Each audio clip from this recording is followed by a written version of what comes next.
আপনারা দেখছেন স্টিং নিউজে আপনাদের স্বাগত। আপনাদের সঙ্গে আমি হালিম। এই মুহূর্তে আমি আছি লাইভে, আর আজকের ইটকে যে আলোচনা নিয়ে আপনাদের সামনে আমি এসেছি সেটা হলো কৃষ্ণনগরে বসন্ত উৎসব। কৃষ্ণনগরে এই যে বসন্ত উৎসব হচ্ছে 2024-এ, সেই বসন্ত উৎসব নিয়ে আজকে আমাদের এই আলোচনায় আমার সঙ্গে আজকে রয়েছেন উড়ানের কর্ণধার অনুপ বিশ্বাস। অনুপবাবু, স্টিং নিউজে আপনাকে স্বাগত জানাচ্ছি, এবং সেই সঙ্গে যে দুজন শিল্পীকে আমরা দেখতে পাচ্ছি তাদের দুজনকেও আমরা আমাদের স্টিং নিউজে স্বাগত জানাচ্ছি। প্রথমেই আজকে এই অনুষ্ঠানে আমরা বসন্ত উৎসবের একটা গান দিয়ে এই অনুষ্ঠান শুরু করব। অনুপবাবু, একদম আমরা একটু গানটা একটু শুনে নিই, তারপরে গানের পরিচয়। ওরা আছে, সৃজিত আছে এবং মৌমি আছে, দুজনে উড়ানের মেম্বার। তো গানটা শুনে নিই, তারপরে বাকি ডিটেলস নিয়ে আমরা এবং কৃষ্ণনগর বসন্ত উৎসব সেটা নিয়ে আমরা আলোচনায় আসবো। একদম একদম।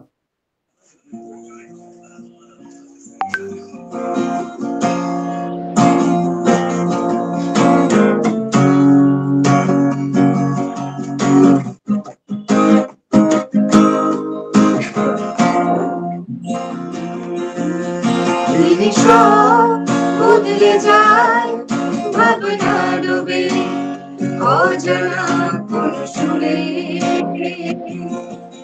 প্রতি সুরে তোমায় পাই, তোমার সুখগুলো আজ ক্লান্ত পুরে। তিনি সব বদলে যায় ভাবনা ডুবে অজানা কোন সুরে, প্রতি সুরে তোমায় পাই, তোমার সুখগুলো জানত পুরে।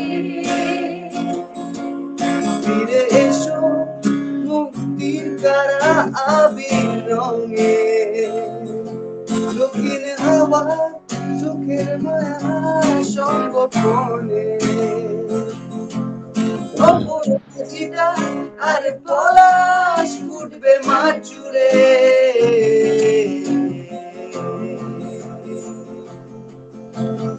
দেখো জীবন পাখিরা নানা মিলেছে, ভেবে দেখো মন পাতারা ঝরে পড়েছে, বাতাসের রঙে যেন বাতাসের শব্দ মিশেছে। বসন্ত এসেছে, বসন্ত এসেছে, বসন্ত এসেছে, বসন্ত এসেছে, বসন্ত এসেছে, বসন্ত এসেছে, বসন্ত এসেছে, বসন্ত এসেছে, বসন্ত এসেছে। অসাধারণ অসাধারণ। বসন্ত এসেছে কথাটা ঠিক, কারণ বসন্ত এসে গেছে আকাশে বাতাসে। সেই বসন্তের যে একটা ছোঁয়া সেটা আমরা দেখতে পাচ্ছি। অনুপবাবু, যদি এই গানটা সম্পর্কে একটু আপনি বলেন। গানটা সম্পর্কে একটু বলা মানে এটা অফিসিয়াল ভিডিও এখনো রিলিজ করেনি। অফিসিয়াল ভিডিও তাড়াতাড়ি আসছে উড়ানের ইউটিউব চ্যানেল এবং কৃষ্ণনগর বসন্ত উৎসব পেজে। কৃষ্ণনগর বসন্ত উৎসব 2024-এর থিম সং এটা। লেখাটা আমার সুর করেছে এবং গায়কই হচ্ছে দেবায়ন দাসের, এবং ওরা দুজন আজকে এটা কভার করলো। আমাদের দুজন মেম্বার সৃজিত এবং মৌমি, ওরা কভার করলো। এবং দেবায়ন দাস বলতে আমাদের 16 তারিখ অর্থাৎ কৃষ্ণনগর বসন্ত উৎসব 2024-এর ঠিক মাঝখানের দিন যে ব্যান্ডটা আসছে অবকাশের যে ভোকালিস্ট দেবায়নই এই গানটা কম্পোজিশন করা এবং ভোকালটা ওরই, সেটা আসছে। তো আপাতত একটু বছরের থিম সং এটা, এবং এবছর আমরা এইভাবেই উদযাপনটা করছি। Very good. মানে এর আগে যে বসন্ত উৎসব গুলো আমরা কভার করেছি, কিন্তু সেখানে কিন্তু আলাদাভাবে কিন্তু সেই রকম থিম সং এর কথা কিন্তু আমরা শুনিনি। মানে এটা বলাই যায় যে কৃষ্ণনগরে এই যে উড়ানের বসন্ত উৎসব, সেই উড়ানের বসন্ত উৎসব মানে দিনের পর দিন একটা নতুনত্ব নিয়ে মানুষের সামনে আসছে। হ্যাঁ, মানে এটা আমাদের আসলে বিগত দুটো একটা বছরও আমাদের একটু ভাবনা চিন্তাতে আমরা রেখেছিলাম, কিন্তু এবছরে থিম সংটা আনার পেছনে একটা বড় কারণ এবছর হচ্ছে আমাদের ৫ম বর্ষ কৃষ্ণনগর বসন্ত উৎসবে। 2019 থেকে শুরু করেছিলাম, 2019-এর পরে 21, 22, 23 এবং এবছর 24।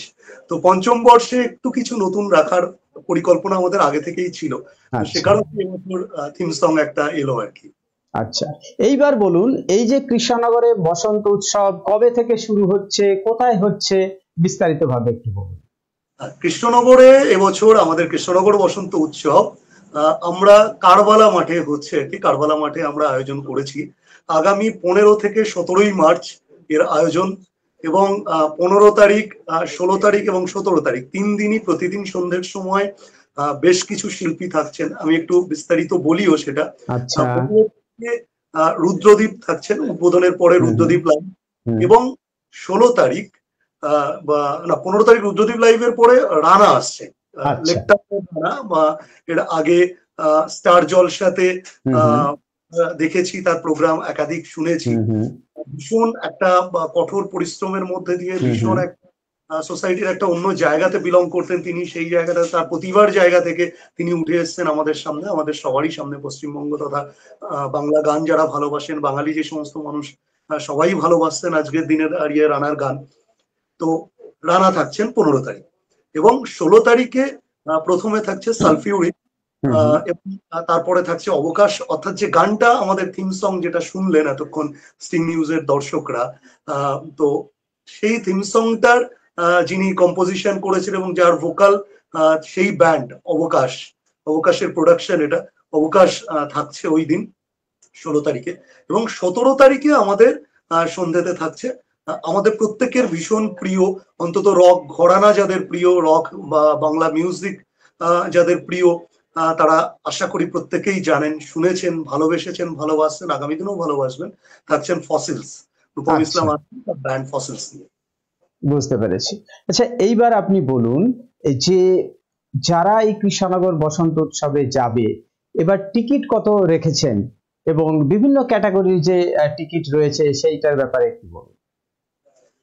এবার টিকিটের বিষয়টা বলি। আমাদের গেট পাস যেগুলো রাখা, আমাদের আমরা 3টে সেগমেন্টে ভাগ করেছিলাম, আর্লি বার্ড, বার্ড এবং প্রিমিয়াম।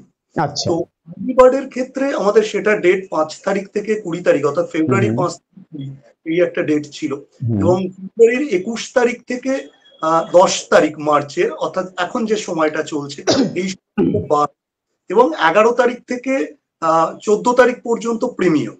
তো এই সেগমেন্ট গুলো রাখা আছে। এর অর্থ হচ্ছে এটা একেবারে প্রিলিমিনারি স্টেজে যারা চিন্তা ভাবনা করেছেন, হ্যাঁ কনসার্টটা যারা আসতে চান, অ্যাটেন্ড করতে চান এবং ভালোবাসতে চান বা ইস্যুটা দেখতে চান, তারা শুরুতেই তাদের গেট পাস গুলো কালেক্ট করে যাতে নিতে পারেন। সেই ক্ষেত্রে আমাদের জেনারেল সেগমেন্টের জন্য আমরা 300 টাকা রেখেছিলাম, এবং চেয়ারের জন্য সেটা রাখা ছিল 450 টাকা, এবং ভিআইপি ছিল 1000 টাকা।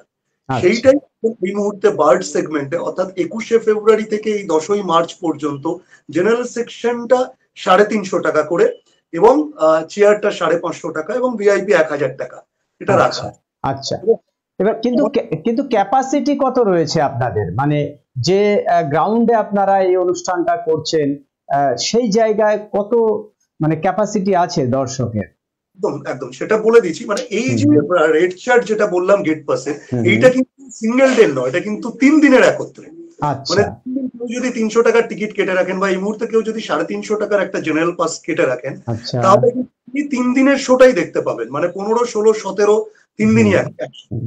এবং গ্রাউন্ডের ক্যাপাসিটি ধরুন, কারবালা মাঠের ক্যাপাসিটি একটা হিউজ ক্যাপাসিটি, অ্যারাউন্ড 15 থেকে 17,000 একটা ক্যাপাসিটি আছে, ঠিক আছে।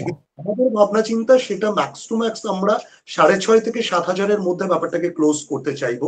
কেননা যে মানুষগুলো আসছেন তারাও যাতে একটা কমফোর্ট জোন ভাবেন, এটাকে একটা কমফোর্টেবলি তারা যাতে শোটা দেখতে পারেন, সে কারণে আমরা ক্লোজ করে দেবো এটা 6,500 থেকে 7,000 এরকম এর মধ্যে একটা আমরা ক্লোজ করে দেবো। আচ্ছা, বুঝতে পেরেছি। কিন্তু একটা জিনিস হচ্ছে যে এই বারবার প্রত্যেকবার যখনই কৃষ্ণনগরে বসন্ত উৎসব হয়, বিশেষ করে উড়ানের বসন্ত উৎসব, সেক্ষেত্রে বাংলা ব্যান্ড, তার বড় বড় স্টাররা বা বাংলা ব্যান্ডের যেসব জনপ্রিয় যে বাংলা ব্যান্ড আছে তারা সেই সময় আসে। শিলাজিৎ থেকে শুরু করে মানে কে আসেনি উড়ানের প্রোগ্রামে। তো আমার প্রশ্ন হচ্ছে যে কৃষ্ণনগরবাসী বা তার সারাউন্ডিং যে এরিয়া আছে, তাতে বাংলা ব্যান্ডকে মানে বাংলা ব্যান্ডের গান শোনার জন্য মানে এর দর্শক কেমন, মানে বাংলা ব্যান্ডের যে জনপ্রিয়তা কোন জায়গায় পৌঁছচ্ছে বলে আপনার মনে হচ্ছে? দেখুন, মানে এই জায়গাটাতে বলতে হবে যে বাংলা গানের জনপ্রিয়তা, অনেকে হয়তো এটা ভাবছেন যে এই ব্যান্ড কালচার আসাতে সেক্ষেত্রে হয়তো একটা সেকশন অফ পিপল, যারা একটা সেগমেন্টের মানুষ আছেন যারা ব্যান্ড মিউজিকটাকে হয়তো সেভাবে ভালোবাসেন না, অবশ্যই একটা সেগমেন্ট মানুষও আছেন। আবার একই সাথে কিন্তু একাধিক নতুন জেনারেশনের যে ছেলে মেয়েরা রয়েছে তারা কিন্তু এই ব্যান্ড কালচারটাকে খুব আপন করে নিচ্ছে, নিজের মনে করে নিচ্ছে, ভীষণ রকম ভালোবাসছে। এবং আমাদের কোথাও না কোথাও গিয়ে মনে হয়েছে সামহাও নতুন জেনারেশনের এই ছেলে মেয়েরা যেটা পছন্দ করছে, যে কারণে হাজারে হাজারে মানুষ টিকিট কেটে কিন্তু প্রত্যেকে গেট পাস সংগ্রহ করছেন, টিকিট কাটছেন এবং তারা এই শো গুলো কিন্তু এনজয় করছেন। সেটা এই ট্রেন্ডটা ভীষণ রকম কলকাতাতে এখন ভীষণ রকম জনপ্রিয়, অ্যাজ ওয়েল অ্যাজ ঢাকাতে ভীষণ রকম জনপ্রিয়। সেই জায়গাটাতে কিন্তু মানে আমাদের নদিয়া জেলার কল্যাণীতেও কিন্তু এটা ভীষণ রকম একটা জনপ্রিয় জায়গাতে গেছে। আজকের দিনে দাঁড়িয়ে 5টা বছর এসে কোথাও না কোথাও যেন এই নামগুলোর সাথে কৃষ্ণনগর শহরের নামটাও যেন আমরা জুড়ে দিতে পারছি। এটা ভীষণ ভালো লাগার, আমাদের কাছে ভীষণই ভালো লাগার। আচ্ছা, এই যে প্রোগ্রামটা যেটা হবে সেটা কতক্ষণের প্রোগ্রাম, মানে কখন শুরু হচ্ছে কখন শেষ হচ্ছে প্রোগ্রামটা? এটা প্রতিদিনই ধরুন 15 থেকে 17, প্রতিদিনই সন্ধ্যে 6টা থেকে রাত্রি 10টা পর্যন্ত প্রতিদিনই ইভেন্টটা চলবে। এবং পরপর যেহেতু দুটো করে ব্যান্ড রয়েছে প্রথম দুদিন, এবং প্রথমে শুরুতে ধরুন একটা উদ্বোধনী একটা অনুষ্ঠান আমাদের থাকে, উদ্বোধনী অনুষ্ঠান, সেখানে অ্যাডমিনিস্ট্রেটিভ অফিসাররা আসবেন, জেলার বড় কর্তারা যারা রয়েছেন তারা থাকবেন বলেছেন। তো সেগুলো অবশ্যই আমাদের কাছে প্রাপ্তি। সেই পোর্শনের পরে দুটো ব্যান্ড রয়েছে প্রথম দিন, দ্বিতীয় দিন দুটো ব্যান্ড রয়েছে, এবং লাস্ট আমরা যেহেতু ফসিলস এর মতো একটা ব্যান্ড, সেই জায়গাটাতে লাস্ট দিন আমরা অন্য আর কোনো ব্যান্ডের পারফরমেন্স রাখিনি, ওই দিনটাতে শুধু ফসিলস এরই। এবং আমরা সেটা চেষ্টা করছি 6:30 থেকে 7টার মধ্যে আমরা ফসিলস এর পারফরমেন্সটাও স্টার্ট করে দেবো। এবং এইরকমই একটা মানে প্রতিদিনই 6টা থেকে 10টা এরকম একটা সেগমেন্ট। অনুপ বাবু, এতক্ষণ যে দর্শকরা থাকবেন তাহলে তাদের খাওয়া দাওয়ার যে ব্যবস্থা, তারা ইচ্ছে করলে সেখানে কোনো ফুড স্টল থাকবে কিনা, এই বিষয়টা যদি একটু বলেন। ডেফিনেটলি অনেকটা সময় আসছেন দর্শকরা, প্রথমত এটা বলার যে এখানে কিন্তু দর্শকদের জন্য আমরা যেটা পার্কিং এর ফ্যাসিলিটি থাকছে, যারা গাড়ি নিয়ে আসতে চাইছেন বা বাইক নিয়ে আসতে চাইছেন তাদের ক্ষেত্রেও এটা কোনো সমস্যার জায়গা নয়, তারা পার্কিং ফ্যাসিলিটি পাচ্ছেন, নাম্বার 1। নাম্বার 2 হচ্ছে গ্রাউন্ডের ভেতরে টয়লেটের ফ্যাসিলিটি থাকছে, সেক্ষেত্রেও কোনো অসুবিধা নেই, দর্শকদের সেক্ষেত্রেও অসুবিধা হবে না। তৃতীয়ত আপনি যে কথাটা বললেন যে খাবার দাবার, ফুড স্টল থাকছে অন গ্রাউন্ড, সেখানে চাইলেই যে সমস্ত অডিয়েন্স যারা আসছেন তারা খাবার, কোল্ড ড্রিঙ্কস, ফ্রুটি এবং জল, এগুলো পর্যাপ্ত পরিমাণে তারা পাবে। এই পোর্শন গুলো সব অ্যাভেলেবেল থাকছে। আরেকটা জিনিস আমি 16 তারিখে একটু পয়েন্ট আউট করে দিতে চাই, যেহেতু আপনাদের প্রচুর দর্শক এই মুহূর্তে লাইভটাও দেখছেন বা এর আগামী দিনেও স্ট্রিম নিউজের দর্শকরা এটা ফলো করবেন, সেটা বলে দিতে চাই। গত বছর থেকে আমরা একটা ট্রাই করেছিলাম যে ড্রয়িং কম্পিটিশন, যেহেতু বসন্ত উৎসব একটা রঙের উৎসব, সেখানে বাচ্চাদেরও একটা কোথাও না কোথাও আনন্দের একটা জায়গা রাখা দরকার। গত বছর আমরা একটা ড্রয়িং কম্পিটিশন শুরু করেছিলাম তারে জমিন পর। তো সেটা একটা পর্যায়ে গেছিল, প্রায় 600 বাচ্চা, ছোট্ট ছোট্ট ছেলে মেয়ে 600 বাচ্চা তারা পার্টিসিপেট করেছিল গত বছর। তো এবছর এখনো পর্যন্ত যেটা আমরা বুঝতে পারছি সেটা 1000-এর কাছাকাছি রিচ করবে। সেটা 16 তারিখ 11টার সময় আমাদের ড্রয়িং কম্পিটিশনটা থাকছে তারে জমিন পর বাচ্চাদের জন্য। প্রত্যেকে একই সাথে একই জায়গায় বসে বাচ্চারা ড্রয়িং কম্পিটিশনে পার্টিসিপেট করে, ভীষণ একটা আনন্দের, ওটা একটা ভীষণ সুন্দর লাগে। Very good initiative. আমার প্রশ্ন হচ্ছে, তাহলে এই যারা কম্পিটিশনে পার্টিসিপেট করছে তাদের জন্য কি প্রাইজের ব্যবস্থা থাকে? ডেফিনেটলি তাদের প্রত্যেকের জন্য আমাদের পক্ষ থেকে ছোট্ট ছোট্ট উপহার থাকছে, উড়ানের পক্ষ থেকে যেটা থাকে প্রতিবারই, গত বছরও ছিল, এবছরও থাকছে, প্রত্যেক পার্টিসিপেন্টের জন্য উপহার থাকছে। এছাড়াও 4টে ক্যাটাগরি রয়েছে আমাদের, 4টে ক্যাটাগরি, প্রত্যেকটা ক্যাটাগরি ফার্স্ট সেকেন্ড থার্ড যারা, তাদের জন্য প্রাইজ এবং সার্টিফিকেট বোথ আমরা অ্যারেঞ্জমেন্ট করেছি, সেগুলো সব থাকবে বাচ্চাদের জন্য। আচ্ছা, আর একটা বিষয় আমার খুব জানতে ইচ্ছে করছে যে প্রত্যেকবার কখনো শিলাজিৎ আসছে, কখনো রূপম ইসলাম আসছে, তা আমি বলতে চাইছি এই প্রত্যেকবার এই যে বড় বড় যে স্টারদের আনছেন, তা আমি বলতে চাইছি যে একটা সময়ে মানে এই যে বসন্ত উৎসবের এই যে স্টারদের যে একটা প্রত্যেকবার এক একটা স্টারকে আনছেন, মানে স্টারদের যে লিস্ট, তাদেরকে যখন আনা হয়ে যাবে, তারপরে নতুন কি কোনো চিন্তা ভাবনা রয়েছে যে নতুন আবার কোনো সেই রকম বড় ধরনের কোনো শিল্পীদের আনবেন, নাকি বাংলা ব্যান্ডের মধ্যেই সীমাবদ্ধ থাকতে চাইছে উড়ান?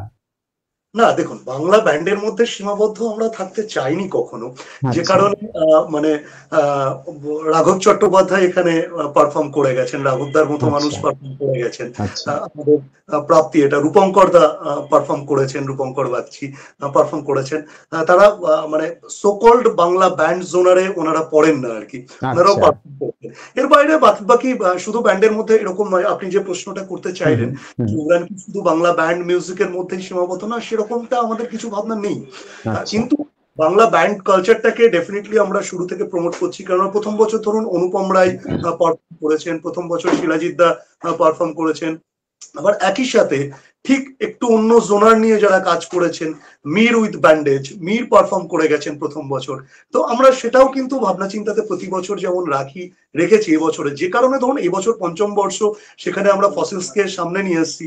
এটা আমাদের একটা পরিকল্পনা অনেক আগে থেকেই ছিল, গত 2-3 বছর আগে থেকেই আমাদের পরিকল্পনা ছিল যে পঞ্চম বর্ষে এরকম কিছু একটা আমরা ভাববো, এবং সেই ক্ষেত্রে আমরা ভীষণ রকম সাপোর্ট পাচ্ছি মানুষের। কৃষ্ণনগর তথা নদিয়া জেলার বৃহৎ অংশের মানুষের সাপোর্ট পাচ্ছি। আমাদের ধরুন গত কয়েকটা দিন জুড়ে, মানে সেটা অন্তত 1.5 সপ্তাহ 2 সপ্তাহের উপরে, জেলার বিভিন্ন প্রান্তে, সেটা বগুড়া থেকে শুরু করে তেহট্ট থেকে শুরু করে, বেতাই থেকে শুরু করে, পলাশী থেকে শুরু করে, বেথুয়া থেকে শুরু করে, বিভিন্ন প্রান্তে আমাদের মেম্বাররা গিয়ে বিভিন্ন জায়গাতে গিয়ে সেখানে স্ট্রিট বাস্কিং করেছে।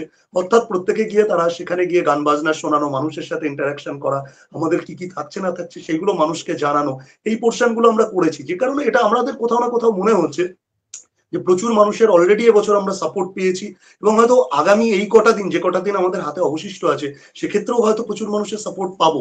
এটা বুঝতে পারছি দাদা এই জায়গা থেকে যে আমাদের কিন্তু ভিআইপি এবং চেয়ার সেগমেন্টের টিকিট কিন্তু অলমোস্ট আমাদের শেষ, মানে অলমোস্ট শেষ এটুকু বলতে পারি। হ্যাঁ, মানে জেনারেল সেগমেন্টের এখনো আছে টিকিট, ভিআইপি এবং চেয়ারের হয়তো খুব সামান্য কিছু বাকি থাকতে পারে, সেটাও আমাদের কোনো না কোনো মেম্বারদের হাতে হয়তো রয়ে গেছে, কিন্তু অলমোস্ট ভিআইপি এবং চেয়ার শেষ।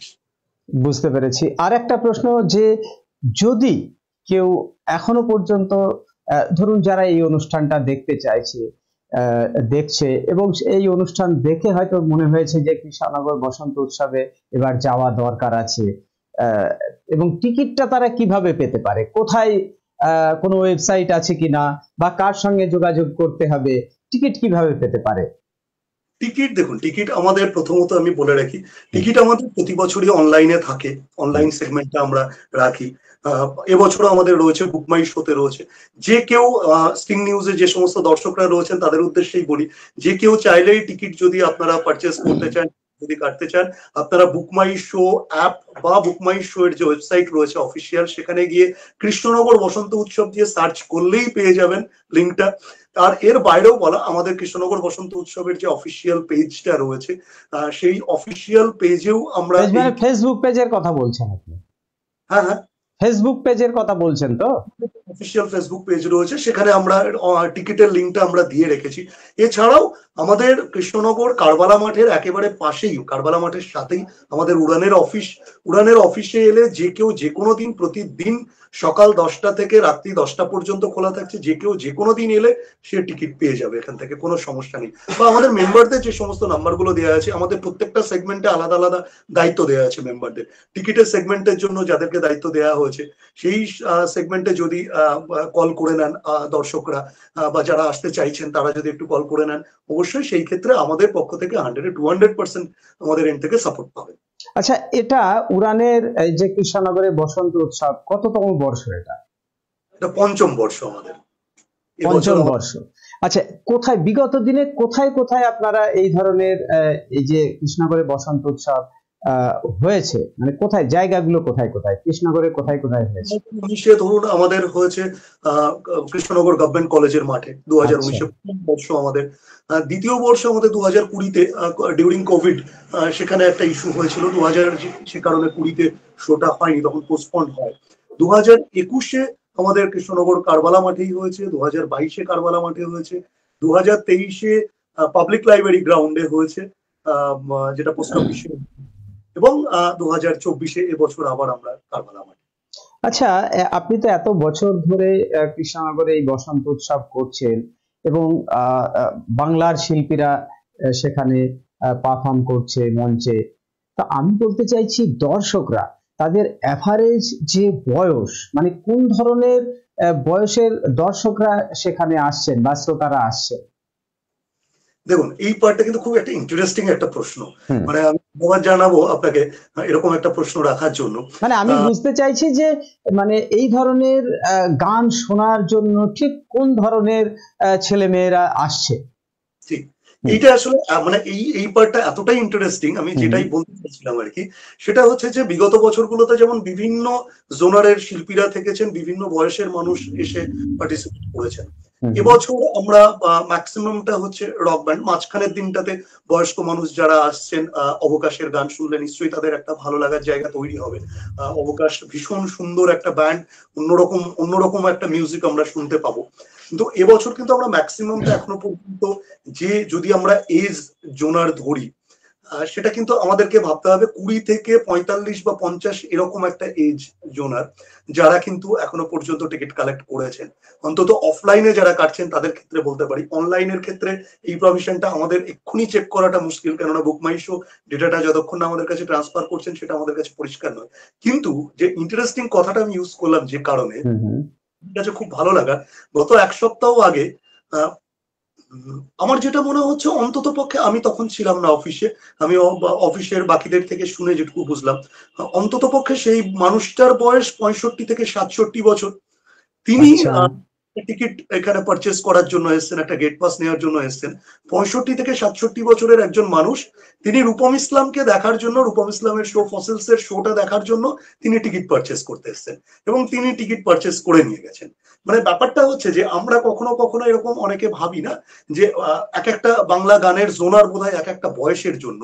আসলে হচ্ছে সেই মানুষটা সে তার মনের বয়সটা কোন জায়গাতে নিয়ে গেছে, এটা কিন্তু সম্পূর্ণ সেই জায়গাটার উপর ডিপেন্ড করে। এটা কিন্তু কোথাও না কোথাও আমাদের অ্যানালিসিস থেকে সেটাই মনে হয়েছে। ঠিক।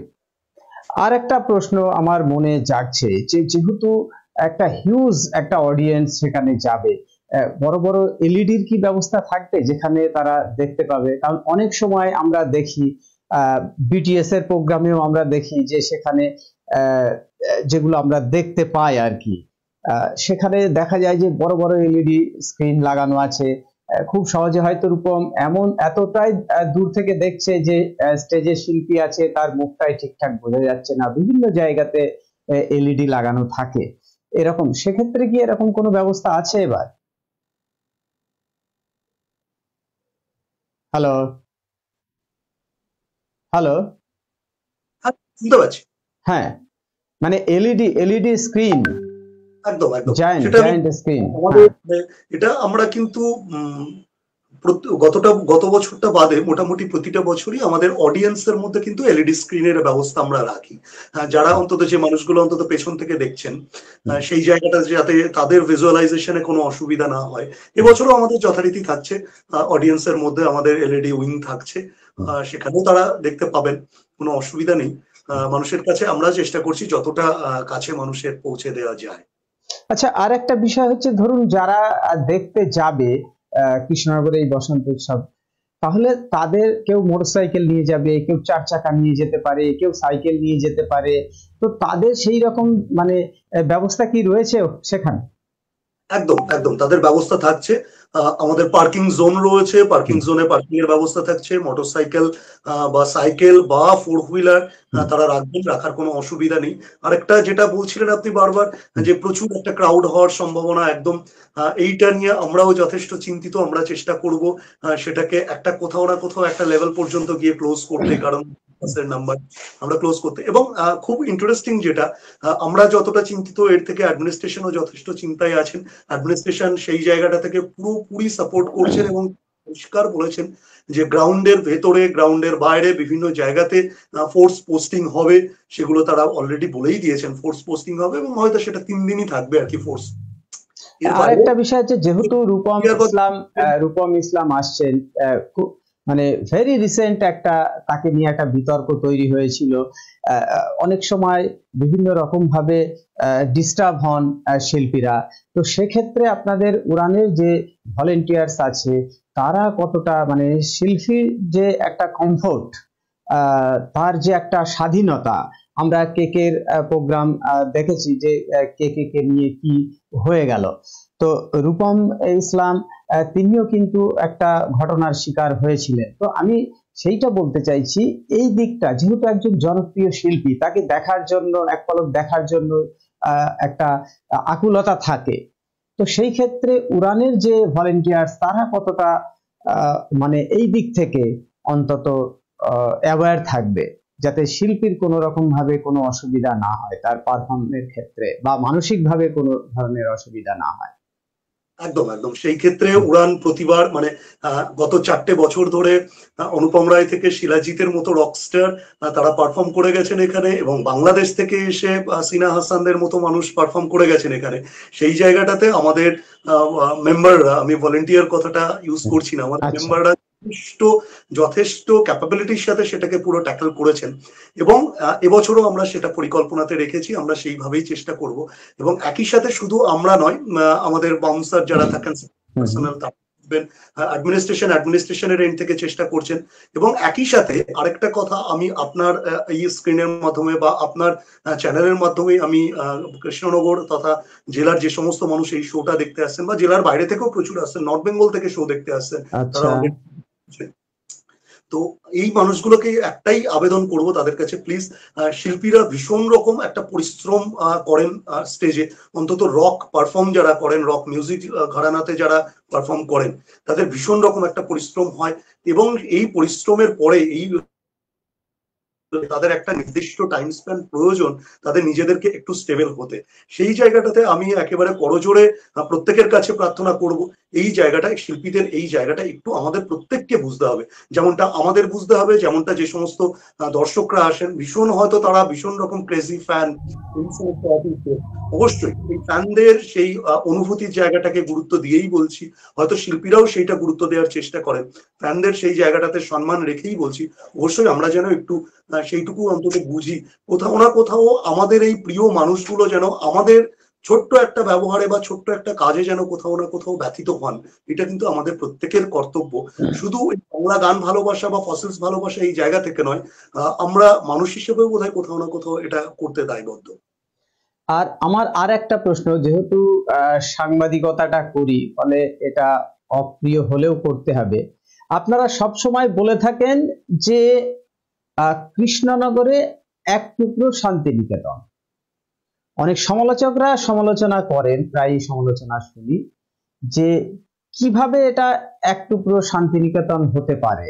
এটা একটা বাণিজ্যিক একটা অনুষ্ঠান, সেখানে আসছে একটা তাকে কেন্দ্র করে এই যে বসন্ত উৎসবকে কেন্দ্র করে একটা যেটাকে বলা হয় বিচিত্র একটা অনুষ্ঠান হয়ে যাচ্ছে এইরকম। এখানে বসন্ত উৎসবের ছোঁয়াটা কোথায় লাগছে, কিভাবে এটাকে ব্যাখ্যা করবেন, সমালোচকদের জবাব কিভাবে আপনি দেবেন? যে বসন্তের যে একটা হাওয়া বা বসন্ত উৎসবের যে একটা ছোঁয়া, সেখানে গেলে মনে হবে যে একটা এটা বসন্ত উৎসব, বা মনে হবে একটা বসন্ত উৎসবে আমি এসেছি, সেইটা কিভাবে ব্যাখ্যা করবে ওরা, সমালোচকদের জবাব? একদম, আমি এই জায়গাটা বলি আপনাদের, মানে সমালোচকরা সমালোচনা করছেন এবং আমি ভীষণ রকম ওয়েলকাম করি যারা সমালোচনা করেন, যারা সমালোচনা করছেন, আমি আগামী দিনেও ওয়েলকাম করব, কেননা আসলে এই সমালোচকরাই কোথাও না কোথাও আমাদেরকে একটু ঠিক পথে চালনা করার জন্য ভীষণ রকম একটা অক্সিজেন যোগান, আমি ভীষণ ভালো লাগে। এবং সমালোচকদের এই জাতীয় সমালোচনা আমার কাছে এলে আমি ভীষণ রকম সেটাতে উদ্বুদ্ধ হই। আমি বলার যে এক টুকরো শান্তিনিকেতন কথাটা এমন একটা ট্যাগলাইন আমরা কৃষ্ণনগর বসন্ত উৎসবের সাথে জুড়ে দিতে পেরেছি পক্ষ থেকে, এটা কিন্তু আমাদের কাছে বিরাট প্রাপ্তি যে সেইটা নিয়ে একাধিক মানুষ সমালোচনা করছেন বা আলোচনা করছেন। যাই করুন, সমালোচনা করলেও কোনো অসুবিধা নেই, আলোচনার বাইরে রেখেই আমি বলছি, সমালোচনা করলেও কোনো অসুবিধা নেই, সেটা ভীষণ রকম আমি ওয়েলকাম করবো ব্যক্তিগতভাবে। আর যেটা বলার যে এক টুকরো শান্তিনিকেতন, এটা কিন্তু 2019 সালে আমরা যখন শুরু করেছিলাম, সেটা কিন্তু ধামসা মাদল, ঝুমুরের গান, ঝুমুর নাচ, এবং একই সাথে আমরা পুরুলিয়া থেকে ছৌ নাচের টিম নিয়ে এসেছিলাম 2019-এ, এবং 2019 থেকে টানা আমি 2023-এ চলে আসি, 23-এও কিন্তু ধামসা, মাদল, ঝুমুর নাচ এইগুলো ছিল, এগুলো থাকে। এবং শুধু তাই না, মানে শুধু এ বাংলা নয়, উপর বাংলা থেকেও প্রচুর বাউল শিল্পী এসে পার্টিসিপেট করেছেন, করেন। তো সেই জায়গাটাতে আমরা দেখুন শান্তিনিকেতনের কথাটা টেনে এই জায়গাটা আমরা কখনোই কিন্তু শান্তিনিকেতনকে ছুঁতে চাইছি বা ছুঁতে পারবো এই স্পর্ধা আমরা রাখি না। কবিগুরু একটা স্বপ্নের জায়গা, এবং সেখানে সেই স্বপ্নের জায়গা থেকেই বসন্ত উৎসব কবিগুরু শুরু করেছিলেন, বা সেই পথটা উনি দেখিয়ে গেছেন, তার আদর্শে আজও হয়তো সেখানে পালিত হয়, পালিত হচ্ছে। এবার যে জায়গা থেকে আমাদের এই ভাবনাটা ছিল, একটা বৃহৎ অংশের মানুষ, শান্তিনিকেতনের বসন্ত উৎসবে প্রচুর ভিড় থাকে, ভিড় হয়, প্রচুর মানুষের সমাগম হয়, বিভিন্ন দেশ বিদেশ থেকে আসেন। তো সেখানে অনেক মানুষ হয়তো কিছু ক্ষেত্রে অনীহা দেখিয়েছেন।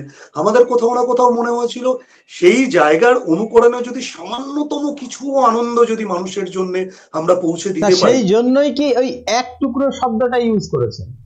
ডেফিনেটলি সেই কারণেই কিন্তু এক টুকরো শান্তিনিকেতন, কেননা শান্তিনিকেতনকে আমরা ছুঁতে পারবো বা ছুঁতে চাইবো এই স্পর্ধাই আমাদের নেই, সেই স্পর্ধাটা আমরা দেখাই না বা দেখাতে চাইবো না কখনো পারতপক্ষে, আমরা যে কারণেই ওটা এক টুকরো শান্তিনিকেতন।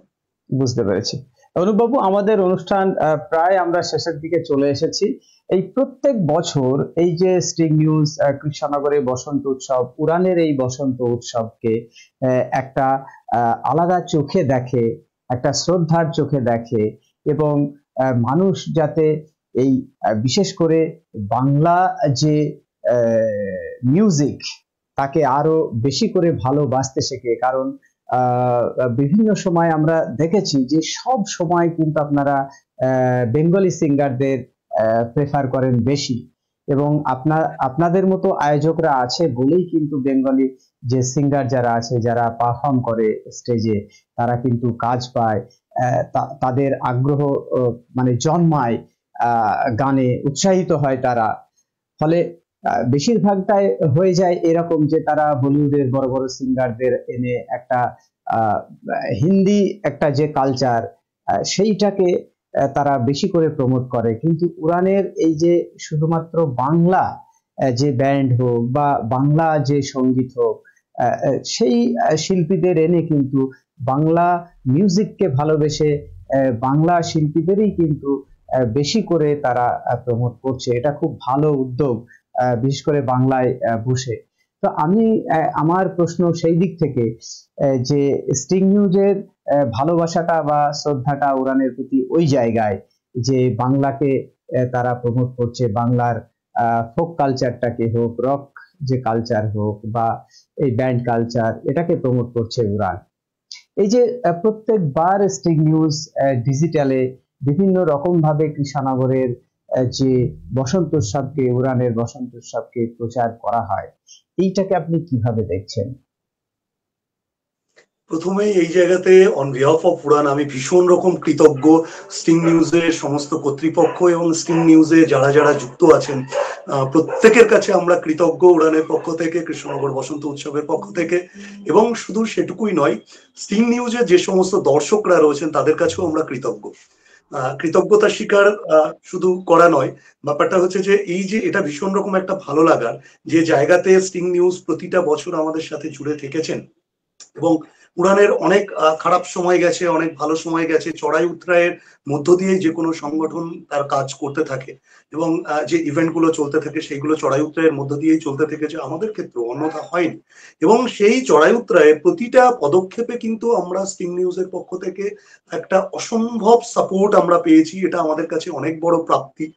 2019 সাল থেকে 2024 পঞ্চম বর্ষে আমাদের কৃষ্ণনগর বসন্ত উৎসব, সেই জায়গাতে আমরা আপনাদের প্রতি সত্যিই কৃতজ্ঞ।